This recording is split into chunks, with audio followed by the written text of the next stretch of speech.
Bridgeport is about to receive a rare infusion of state dollars, roughly 10 million in one-time municipal aid. That money did not appear by chance. It exists because state leaders finally acknowledged what Bridgeport parents, educators, and taxpayers have known for years. Our children have been asked to carry too much, with far too little, for far too long. So the question before us is not whether Bridgeport students need this money. That question was answered years ago. The only question that remains is whether the mayor and city council truly believe our children matter most when difficult choices have to be made. There should be no debate, not this time. These dollars must go to education. The mayor has already committed $5 million, and that is a start. But it is not enough, and it is not protection unless it is real. Real commitment lives in the minimum budget requirement. That is where education budgets are stabilized, where cuts are prevented, and where school systems can plan for the future instead of bracing for the next crisis. Anything less leaves our schools balanced on the edge, constantly one vote away from disaster. We need to be clear about the demands. First, the City Council must direct every single dollar of that 10 million extra to education, and it must be in addition to the proposed 5 million. Second, the Council must continue to hunt for at least the additional $14 million needed to avoid one single cut. This isn't just about spreadsheets, it's about the survival of our community. We have to confront the uncomfortable truth of how we got here. Year after year, Bridgeport has funded its local share of education at the lowest per-pupil level in the entire state of Connecticut. Not near the bottom, dead last. While other districts debate what to add, Bridgeport students fight for survival. That history matters. It strips away any claim of good faith if these dollars are diverted elsewhere, and it exposes a pattern of treating education as an expense rather than an investment in the city's future. Look at the wreckage of past underfunding. We have already seen the elimination of our school librarians, the gutting of social workers and guidance counselors, and the slashing of central office staff until the district is operating on a skeleton crew.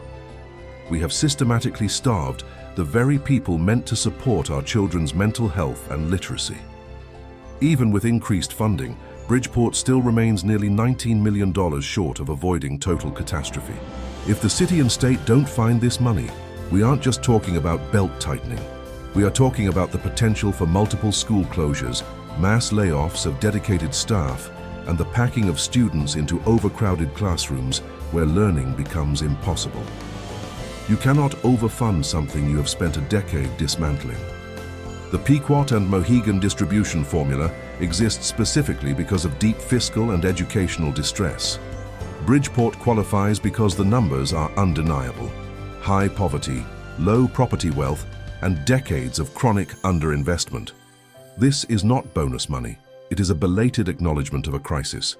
Sending these dollars anywhere but education would be a misrepresentation. It would mean saying one thing in Hartford while telling our schools to wait their turn at home. That is not leadership. Some will argue that because this money is one-time, it doesn't belong in education.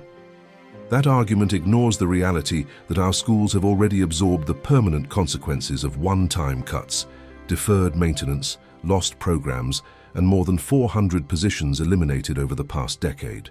This is not a call for recklessness, it is a call for integrity. There is not a single service we could add with anything less than a $44.1 million increase.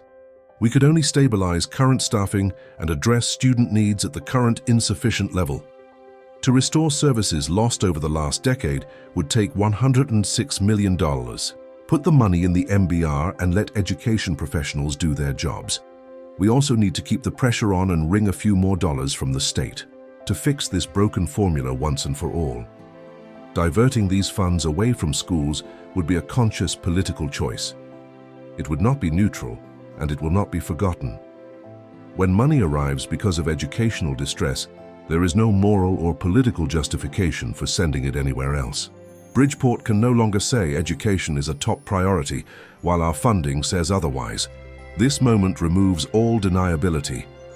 I will be speaking at every city council meeting, from now until we are forced to shut down the system due to state and local decisions to starve our schools of adequate funding. I urge anyone who cares about our future to join me. We need to put the money in education, put it where history says it never goes, and put it there in the open. Anything less is not just bad policy, it is a statement of values, and Bridgeport can no longer afford to make the wrong one.